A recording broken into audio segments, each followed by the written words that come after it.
All right, new this morning, CNN reporting underlining that Donald Trump has a new legal gambit. He's back in court on Friday, but sources tell CNN he also wants to pit federal judges against each other in a bid to push his trials until after the November election. CNN's Caitlin Polans broke this story for us. Caitlin, I mean, we knew that it was all about delay, but this is the plan to make that happen. And there is a plan. Yeah. So the sources I've spoken with are saying that Trump really does not want these two federal criminal cases he's facing to go to trial. He has the New York hush money case on the calendar for the end of March, spanning into May. So that'll take up a chunk of his calendar in court.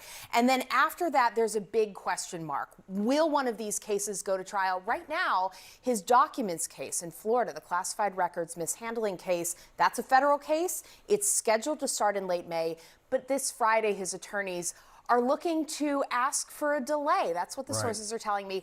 And they want to just move it gradually. They want to move it maybe a month or two into July. Yeah. And then because that case is so complicated, once July rolls around, they hope that they have to move it back again. So the idea would be to elbow out not just having him go to trial in that case, but also to make sure he's not going to trial in the January 6th case, 2020 election before Judge Tanya Chutkan. They want to ice her out. That's what one source told me. Yeah, I mean, I get this case over here, so I can't do this one over here, and so on. You can understand how this can snowball out of control. I mean, you have, we should point out, we have some breaking news that's just come in the last several minutes. New breaking news on Trump. He's going to file this appeal in the civil fraud case. What can you tell us? Yeah, he is filing this appeal in his civil fraud case out of New York. He wants to hold off having to pay that $454 million, so it's $100 million in interest and the other judgment. Yeah. The clock is ticking for him, so he is going to have to get relief pretty quickly. There's a 30-day window, basically, from last week, where he's going to have to start paying that money, and he certainly doesn't want to pay it, and he also doesn't want to be banned from doing business in New York. Yeah. Breaking but not shocking news. Not at all. We have our other legal eagle here. Paula Reed is here. Paula, I mean, you know, we've been talking about this for some time now. He's going to try to not pay this, but he can't really do that. Well, it's unclear if he can pay it at all, right? Unless he's successful with an appeal, I guess. But yeah, I mean, he's going to appeal, but he still has to put up the cash or post bond, and it's unclear if he can do that. If you look at his current cash flow, he's not only dealing with this verdict, he also had the E. Jean Carroll verdict. So these are adding up, and it's just unclear if he has enough money in his coffers, or, you know, if he is worthy in the eyes of creditors or his real estate portfolio to be able to do what he has to do here. It's just unclear. We don't know. Yeah.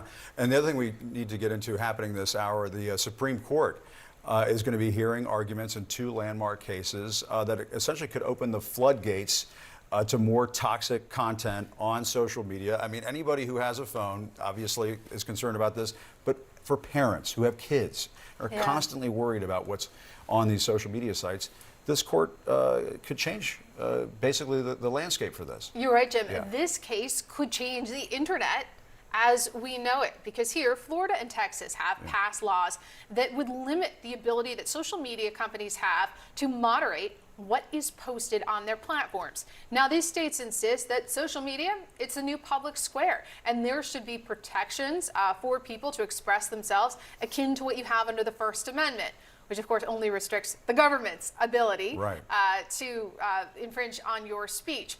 But here they argue that these businesses are so big that here they want to change the way that they are able to moderate their own platforms. But a group called Net Choice, an industry group, has sued to block both of these laws, pointing out the most obvious, which is, hey, the First Amendment actually only applies to the government. These companies also have a First Amendment, and you are infringing on it.